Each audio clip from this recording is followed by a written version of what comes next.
Hey, buddy, do you like NASCAR? Do you like a tribe called Quest? Well, you gonna love the Urban Conservative.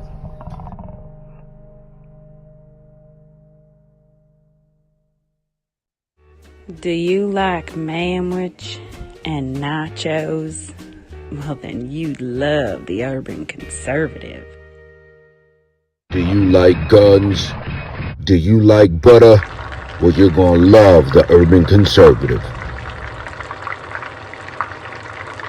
Yo, what's good, son? You like pit bulls, say? You like solving Sudoku puzzles? Then you gonna love the Urban Conservative.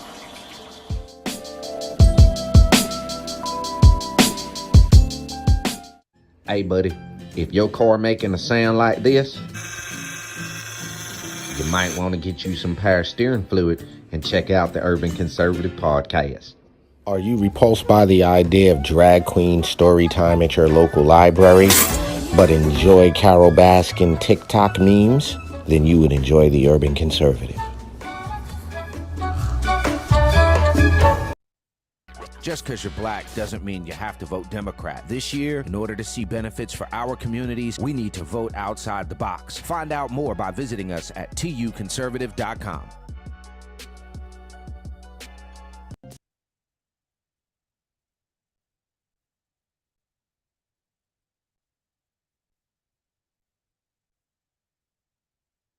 This season of the Urban Conservative podcast is brought to you by Newton for Senate, working to improve education, reduce taxes, and keep North Carolina #1 for business. Find out more at newtonforsenate.com. This episode of the Urban Conservative has also been sponsored by Case Technology Consulting. Help your business get value out of its data and become more efficient and streamlined. Case Technology Consulting. Check out the link in the description.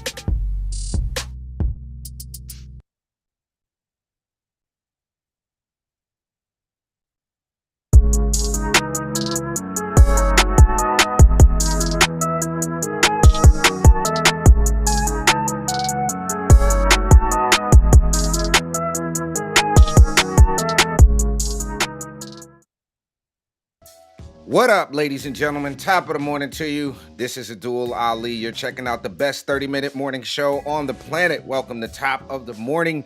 You're checking us out on Facebook, Instagram, and YouTube. Also, check out the show on Millennium News 24. You can do that by grabbing the Millennium News 24 app. Anywhere you listen to podcasts, we're also available. So if you're on a platform that you listen to stuff and we're not on there, let us know. Really appreciate you all joining us. Happy Martin Luther King Jr. Day. I got to give a big shout out to the Concord Cabarrus Martin Luther King Day Celebration Committee. They had an amazing event yesterday. Got to give a big up to County Commissioner Steve Morris and Kenny Wertman for dropping in, as well as School Board member Laura Blackwell. And we had some of our executive committee members, Kat Bondsmore, Greg Mills, and good showing there in Concord at the MLK event. So if you're taking today off because it is MLK Day, good on you. As you can see, we here at the Urban Conservative, we ain't taking no days off. We don't get no days off around here because we got to bring you the content. People love the content, so we got to get you the content, folks. Morning mugshot, folks. So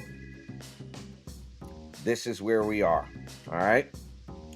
This is where we are this morning, folks. There you go. Exclusive Frederick Douglass Foundation mug. You could go over to frederickdouglassfdfnc.org. Get yourself one of these handy dandy Frederick Douglass Foundation mugs. And we're back on coffee. Okay, we were on tea and then hot chocolate last week. We're back on coffee. So, all right, guys, we're going to jump right into this. How do I explain this? I think people are giving George Santos a bunch of heck because of some lies that he's told, some mistruths.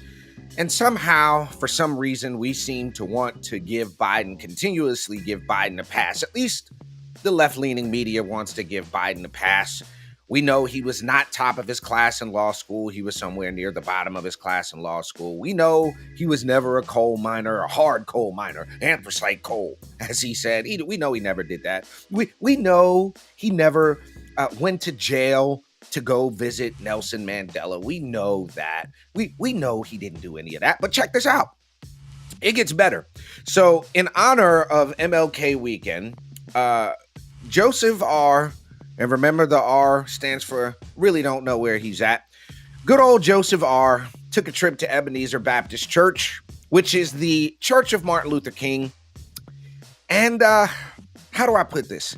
He stood in the pulpit of the church and told a bold-faced, I was surprised lightning didn't strike him down right then and there, just because of the insanity that is what you all are about to hear. This dude, just listen to this. And I've got it slowed down. Don't worry, he already talks slow, but I slowed this down because I want y'all to hear this. Here you go. Let's lay one thing to rest. I may be a practicing Catholic. I used to go to 7:30 Mass every morning in high school and then in college before I went to the black church. Look at the people in the background, y'all. They don't even know. They could care less what he is talking about. Look at that lady face right there. She's like, what is he talking about? Look at her. She's like, what is he talking about? I don't understand it. Not a joke. Andy knows this. And let's lay one thing to rest. I may be a practicing Catholic. I used to go to 7:30 Mass every morning in high school and then in college before I went to the black church. All right. So here's the interesting thing about this whole situation. Nobody remembers Biden going to the black church. Okay. These remarks he was giving to celebrate the birthday of MLK. He repeated the questionable claim that he frequented a black church during the civil rights movement. And listen, nobody at the church remembers him going. Okay. Nobody remembers the man being there. Okay. It's just like this whole thing with him going to jail, visiting Nelson Mandela. It's absolutely ridiculous. Okay. And at some point, he doesn't even remember that, but that's why he doesn't remember them documents. And y'all stay tuned tonight on the Urban Conservative. We're going to talk more about that 8 o'clock live tonight. So here you have the president of the United States who can barely remember where he is. Even if I speed that up to regular speed, the man sounds slurred. He sounds not all there. And I was talking to somebody over the weekend and they said, it appears that he has onset, early stages of dementia. And this is what y'all voted for. Nobody on the left is going to tell me this is true. Listen, one more time. We're going to let it rock for you. One thing to rest. I may be a practicing Catholic. I used to go to 7:30 Mass every morning in high school and then in college before I went to the black church. Not a joke. Andy knows this. Unless nobody believes you, bro. Nobody in that audience believes you. Nobody, bro. You did not go to the black church. You might have walked by a black church. You might have happened to knew some people that went to a black church, but he's made these claims before. He's made the claim to be, his house burned with his wife in it. During his 2020 campaign, Biden frequently mentioned how he would help organize anti-segregation protests at Union Baptist Church, a prominent church led by the late Reverend Otis Herring in Wilmington. And this was the claim. He said, when I was a teenager in Delaware, for real, I got involved in the civil rights movement at Bethlehem Baptist Church in South Carolina. I'd go to 8 o'clock Mass, and I'd go to Reverend Herring's church where we'd meet in order to organize and figure out where we were going to go, whether we were going to desegregate the Rialto movie theater or what we were going to do. While Richard Smith, the former director of the Delaware NAACP, defended Biden in a 2019 op-ed, we know Joe as the ally who was there beside us to protest the theater's discriminatory policy, moviegoers based on race. His claim about attending Herring's church was disputed. Okay? Then he lied about the Amtrak story for the 5th time. Okay? He didn't go to that church. So folks, what you got here is a president who has dementia. This dude is like early stage Alzheimer's. He don't know where, when, or what he is doing at this point because he's repeating these lies. And then the sad part is all of these people in the background, all of these people in the church are complicit in this foolishness. And that's a great question. Shouts out to Allison Powers. That's a great question. How can you be a practicing Catholic? Didn't somebody deny him entry to the church or say he can't take communion or something like that because of his views on abortion, him and Pelosi? I mean, and how are you a practicing Christian of any sort and you're in favor of late-stage abortion. I don't understand that. How are you a practicing Christian of any kind when you're in favor of the policies that the left is proposing and the radical leftist Democrat socialists are proposing? So shame on you, Joe Biden. You're just an idiot, okay? And check this out. Former President Joe Biden, Vice President Biden, was denied communion Sunday at a Catholic church in South Carolina over his support for abortion rights. Father Robert Morey, the pastor at St. Anthony Catholic Church in Florence, had mentioned this to the Florence Morning News, and this was back in 2019. So you couldn't even get communion, bruh. Joseph R., the R stands for rarely knows what he's talking about, right? Really doesn't know where he's at. Ladies and gentlemen, you're checking out Top of the Morning. We're going to be right back after a very quick commercial break with our next story. Don't go nowhere. We'll be right back. Just because you're black doesn't mean you have to vote Democrat. This year, in order to see benefits for our communities, we need to vote outside the box. Find out more by visiting us at tuconservative.com. Welcome back to Top of the Morning, ladies and gentlemen. I'm your host, Addul Ali. You're checking out the best 30-minute morning show on the planet.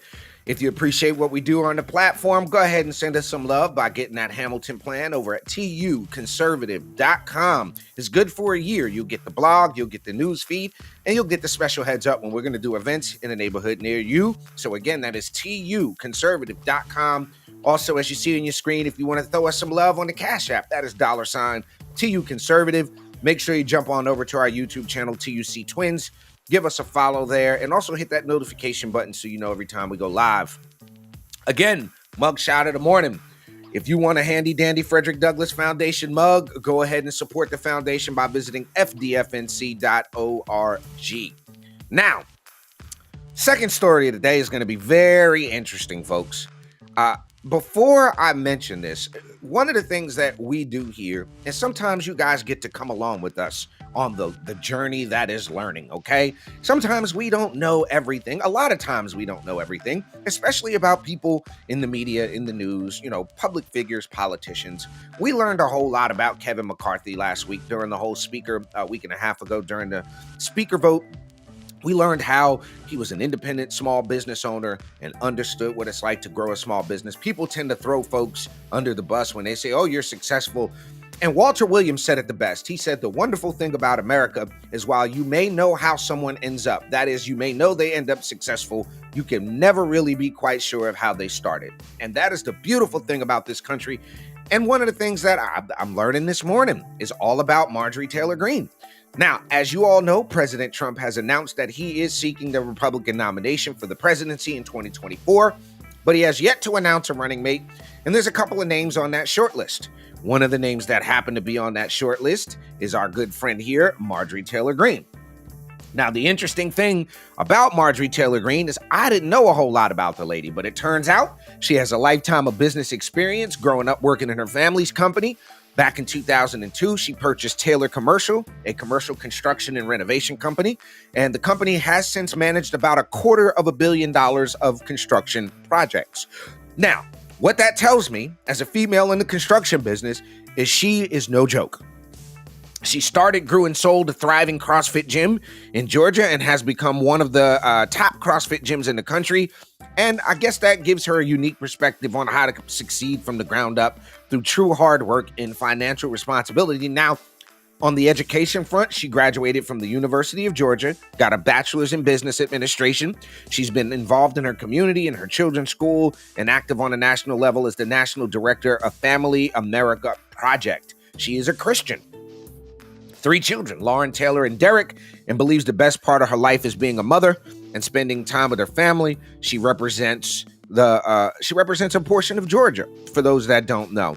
And when you look at her sponsored legislation, and the reason I'm mentioning this is because she is potentially going to be Trump's running mate. Now, there's a short list of people, as we said, that's looking to be Donald Trump's running mate. And as Vanity Fair is reporting, he's sifting through the list of binders of MAGA women to find the next running mate. So rather than choose a safe, conventional option, he appears to be running with a loyalist. Marjorie Taylor Greene, Elise Stefanik have been thrown into that mix. But let me tell you something. at the end of the day, I think that's a powerhouse right there. You put Donald Trump and Marjorie Taylor Greene together, woo! Now, that to me would be the leftist nightmare, right? Donald Trump at it again. I don't see anybody really coming out of the woodwork on the Republican side that'll get the nomination over Trump. I think what the media is trying to do is give the American public Trump fatigue, okay? And this didn't help. This Biden document thing is definitely not helping in the way of slowing down Trump's momentum. Now, Paul Ryan came out and said some stupid things and said, oh, Trump is what did he say? He's a habitual loser or something along those lines. But you got to remember, for every loss that Trump had during the 2022 general election, during the midterms, he had like 5-10 wins for every loss. So it's like y'all are saying, look, he cost us Trump cost us the Senate seat in Georgia. Look, guys, you can't lay everything at the feet of Donald Trump here. And I like Herschel Walker. I do. We supported Herschel Walker here on the Urban Conservative. But let me tell you something. Trump did not cost us that seat. Herschel Walker cost us that seat. And this is the saying. Former House Speaker Ryan says Donald Trump is a proven loser and fading fast. And he said that on CNN. Okay? On CNN, of all places. So Paul Ryan, right, is out here backstabbing Republicans, backstabbing Trumps, saying that Trump is fading fast. But I think putting somebody like Marjorie Taylor Greene on as his vice president, a strong, conservative, Christian female who calls it like she sees it, yeah, folks, I think that might be a good move. I don't know that Donald Trump sees this. I don't know that he's going to see this, right? But I do know that if he does see it, I would be in favor of a Marjorie Taylor Greene. If nothing else, if Marjorie Taylor Greene has to debate, whoever she debates, woo, that's going to be fun. Y'all got to tell me, would y'all like to see, get in the comment section, let us know, who would you like to see Trump running with as a VP? Would it be Marjorie Taylor Greene? Would it be Elise Stefanik? Let me know who you think it is. We'd love to hear from you. We may even start a poll there on the page. But here's the other thing about this, the final thing I'm going to say on this. The idea somehow that Marjorie Taylor Greene is a conspiracy theorist, Trump is a conspiracy theorist, there's somehow, some way, these are like, far, far to the right, right? It is too much, it's too much for the media, okay? It's too much for the media to handle two strong conservatives like that, okay? It's too much for them.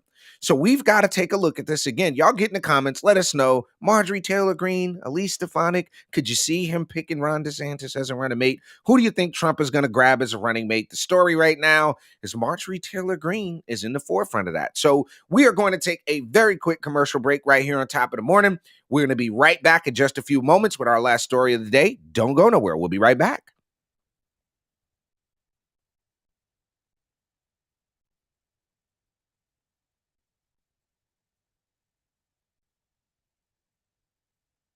This season of the Urban Conservative Podcast is brought to you by Newton for Senate, working to improve education, reduce taxes, and keep North Carolina #1 for business. Find out more at newtonforsenate.com. This episode of the Urban Conservative has also been sponsored by Case Technology Consulting. Help your business get value out of its data and become more efficient and streamlined. Case Technology Consulting. Check out the link in the description.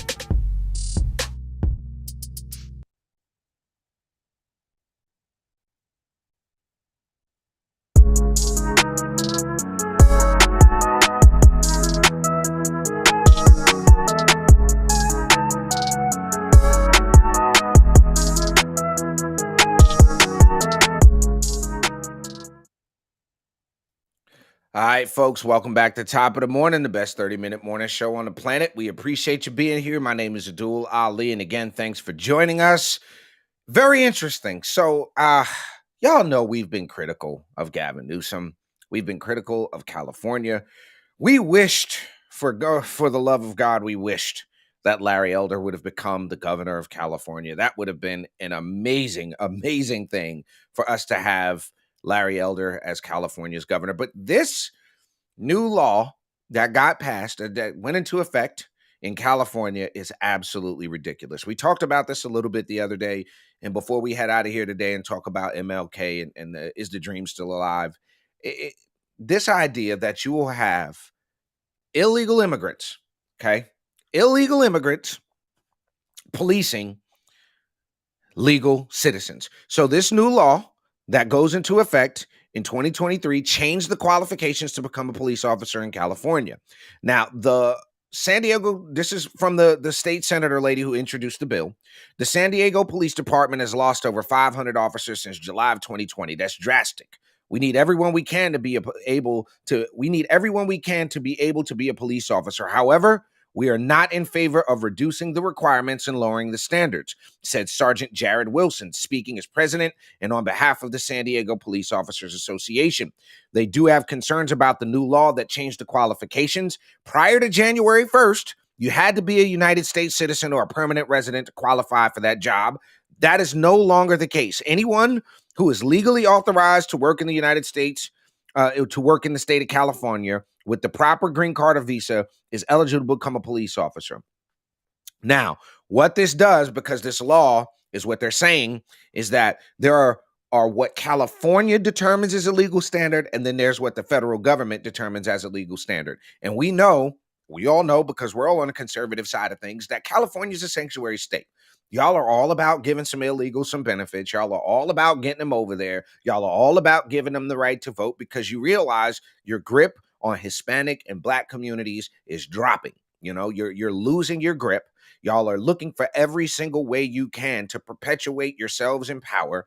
And this here is going to be absolutely tragic. And I'm telling you, the first time an illegal alien or somebody in the country illegally does something negative to a citizen, I have a feeling things are going to erupt in a major way. Now, the fact of the matter is this: there are tens and tens of thousands of people who come to this country every year that raise their right hand and take the oath to become a citizen, and they do it the right way. This is how you should do it. You should go through the system, assimilate, become a part of American society, learn the language. Okay. At what point, and this is always weird to me out. It's like, imagine me trying to go get citizenship in like Turkmenistan or Azerbaijan or someplace. I don't speak the language. I don't know the culture. Why would I want to be a citizen there unless there was something in it for me? Now, I get this idea of America being an open country, being an open nation, and being willing to bring people in from other countries. That's absolutely the fact that it matters. We're willing to bring people in from other places. But this idea that you're just going to skip over the border, get a job, and do something, nah, that's not going to work, especially considering what's happening in California with the crime out of control, the fentanyl coming across the southern border. And we're not going to pretend that we don't know where this fentanyl is coming from. We're not going to pretend like we don't. We got a comment here. Yeah, I know, Allison, that's absolutely crazy. But I mean, y'all do the research. Y'all take a look. These are a valid point. What if they're owned by the cartels? That car gets a pass with 20,000 tons of fentanyl in it. We're not going to pull over certain people. There are so many problems with this law in California that it is a terrible idea. Senator Skinner said it was the University of California Police Department that first reached out and pushed for the change. During a time when police departments across the state are struggling to fill positions, UC Davis Police Chief Joe Farrow testified at an Assembly Public Safety Committee hearing in June of 2002 that they see a lot of stellar candidates in their programs who ultimately they can't hire because they ain't legal, because you ain't in the country legal. All right? Senate Bill 960 passed, changing things for people like UC Davis graduate and DACA recipient Ernesto Maron, who attended the UC Police Academy and passed the background check, but wasn't eligible to be hired as an officer. The bill, this is him speaking, will allow me and countless others the opportunity to fulfill my dream and to serve the community where I was raised. How about we make him a citizen first? How about we have some American citizens? Okay. How about we get rid of the good old boy system where the chief's cousin, whose nephew, friend can do that? Okay. How about we change the system? Okay. And here's the bill right here: an act to amend section 1031 of and repeal, go back down and repeal section 103.5 of the government code to repeal that. This is ridiculous. You know, this idea that we're just going to let people who are not in the country, okay? Existing law establishes the commission of a peace officer, standards and training within the department, blah, blah, blah, blah, blah. Existing law requires peace officers in this state to meet specified minimum standards, including, among other requirements, being at least 18 years of age, being of good moral character as determined through a background investigation, and being either a citizen of the United States or a permanent resident who is eligible for and has applied for citizenship except as prescribed. This bill would provide that those standards shall be interpreted and applied consistent with the federal law and regulations as specified. This bill would remove the provision that requires peace officers to either be a citizen of the United States or a permanent resident who is eligible for. There you go. You're done.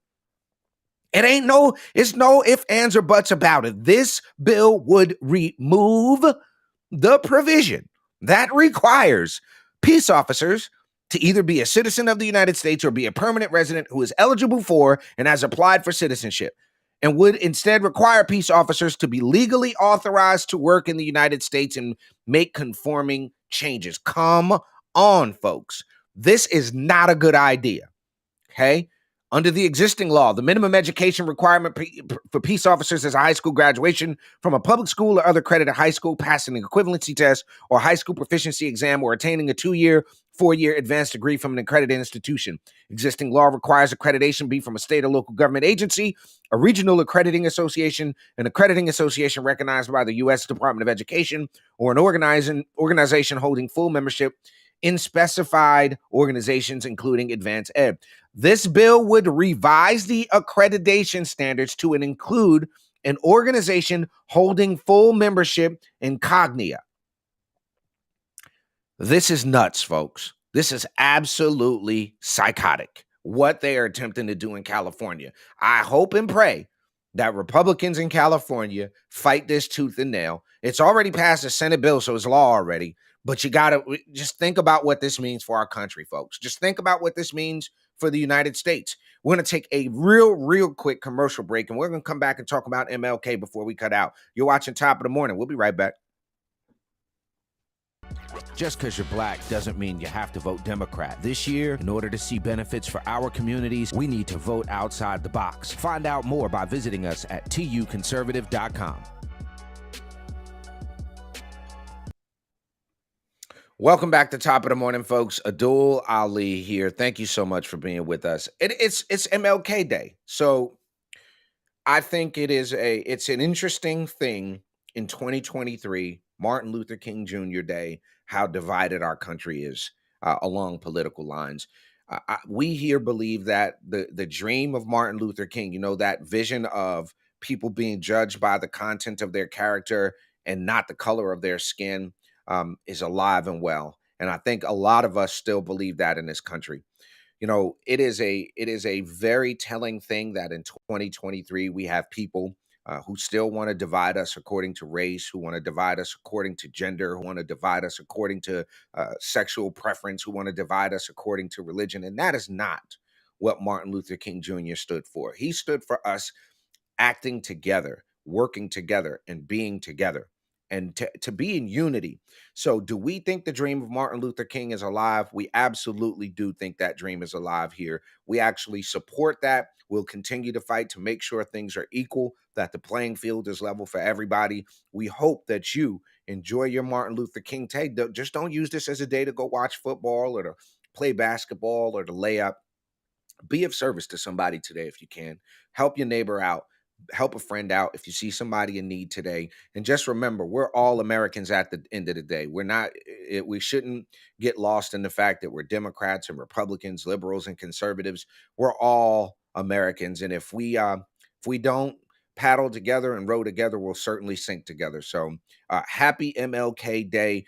I hope you all enjoy it. Thanks for checking out the best 30-minute morning show on the planet, Top of the Morning. We'll see you guys tonight at 8 for the Urban Conservative, and tomorrow morning at 8 a.m. for Top of the Morning with Addul Ali. For my twin brother Raheem, Architect Soto, for all of our partners and underwriters, enjoy your MLK Day. We'll see you tonight at 8. Peace.